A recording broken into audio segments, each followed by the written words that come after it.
अस्सलाम वालेकुम। Knowledge for all में आपको वेलकम करते हैं। उम्मीद है आप सब खैरियत से होंगे। कब, कहाँ और कैसे सीरीज के एक न्यू टॉपिक के साथ आपकी खिदमत में हाजिर हुए हैं। हमारा आज का टॉपिक पाकिस्तान स्टील मिल्स है। बढ़ते हैं आज के टॉपिक की तरफ। व्यूअर्स, पाकिस्तान स्टील मिल्स का संग बुनियाद 30 दिसंबर 1973 को रखा गया। 6 अक्टूबर 1960 को जब पाकिस्तान के वजीर इत्तलात ने अक़वाम मुत्तहिदा की जनरल असम्बली के इजलास के बाद रूसी वज़ीर आज़म से तवील मुलाकात की तो इसमें पहली बार पाकिस्तान और रूस के तिजारती ताल्लुकात कायम करने पर गौर किया गया।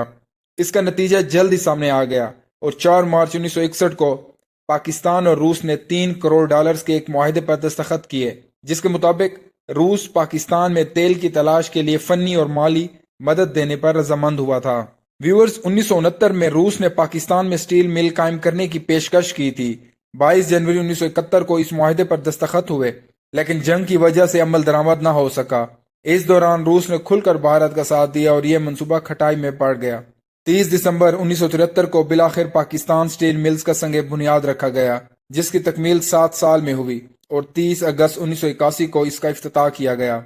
याद रहे, पाकिस्तान की पहली स्टील मिल साबका मशरकी पाकिस्तान के दूसरे बड़े शहर चट्टागांग में एक अकबर अली प्राइवेट ग्रुप ने कायम की थी। व्यूअर्स, पाकिस्तान स्टील मिल्स 19,500 एकड़ रकबे पर कायम थी। इसकी पैदावार 11 लाख टन फौलाद से शुरू हुई और महज 5 बरसों में 33 लाख टन तक जा पहुंची। 1990 और 91 में अरूज के दौर में 24,000 मुलाजमीन थे। इस मुनाफा बख्श इदारे ने 1981 से 2007 तक मुल्की बैंकों से लिया गया 25 अरब रुपए का कर्जा वापस करने के अलावा 114 अरब रुपए के टैक्सों की सूरत में भी विफाकी हुकूमत को अदायगी की। व्यूअर्स, पाकिस्तान स्टील मिल्स में फौलाद साजी के अलावा 165 मेगावाट बिजली पैदा करने का थर्मल पावर प्लांट भी नस्ब किया गया, जिससे खारिज होने वाली भारी गैसें पावर प्लांट में मुंतकिल करके सस्ती बिजली पैदा की जाती थी। जब 100% पैदावारी अमल जारी था तो 4,000 घरों पर मुश्तमिल रिहायशी कॉलोनी और 3,000 से जायद घरों की बिजली की जरूरियात भी इन्हीं पावर प्लांट से पूरी की जाती थी। कराची इलेक्ट्रिक सप्लाई कारपोरेशन को भी कई सालों तक बिजली फरोख्त की जाती रही।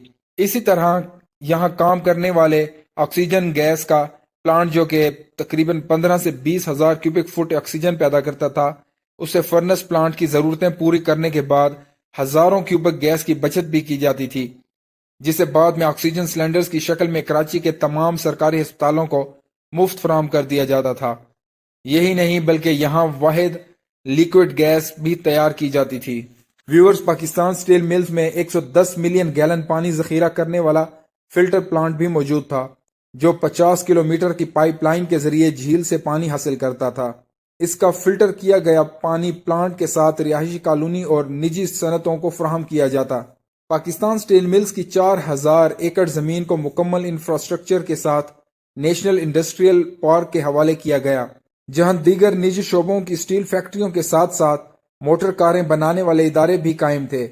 इसी के साथ यहाँ एक बहुत बड़ा ट्रांसपोर्ट का शोबा भी था, जिसमें 850 बड़ी गाड़ियों समेत 200 के करीब हैवी लोडिंग वाले डंपर और डोजर्स भी शामिल हैं। इन गाड़ियों की मुरम्मत करने के लिए वर्कशॉप्स भी मौजूद हैं, जहां माहिर मैकेनिक अपनी खिदमत सर अंजाम देते हैं। सिर्फ यही नहीं बल्कि एक रेलवे डिपार्टमेंट भी है, जिसमें 15 रेलवे इंजन मौजूद हैं। व्यूअर्स, पाकिस्तान स्टील मिल की तरफ से मुल्क से बाहर कच्चा लोहा दरामद करने के लिए पोर्ट कासम से जहाजों से सीधा मिल के अंदर लाने के लिए एक जेटी भी मौजूद है, जहां बहरी जहाजों से खाम माल बिना किसी ट्रांसपोर्ट के अपने कन्वीनियर बेल्ट के जरिए उतारा जाता है। ये बेल्ट 7 किलोमीटर पर मुश्तमिल है। प्लांट में फौलाद बनने के बाद जो स्क्रैप बचता है वो मुल्क की दीगर कारखानों को बेचा जाता था। स्टील मिल्स का अपना एक मेटलर्जिकल ट्रेनिंग सेंटर यानी एमटीसी भी था, जहां तरबियत के जरिए लाखों हुनरमंद तैयार किए गए, जो आज दुनिया के मुख्तलिफ मुल्कों के अंदर स्टील के कारखानों में अपनी खिदमत सर अंजाम दे रहे हैं। ये मुल्क का ऐसा सबसे बड़ा सनती मंसूबा है जिससे फौलाद के अलावा दीगर सनतें भी मुंसलिक हैं।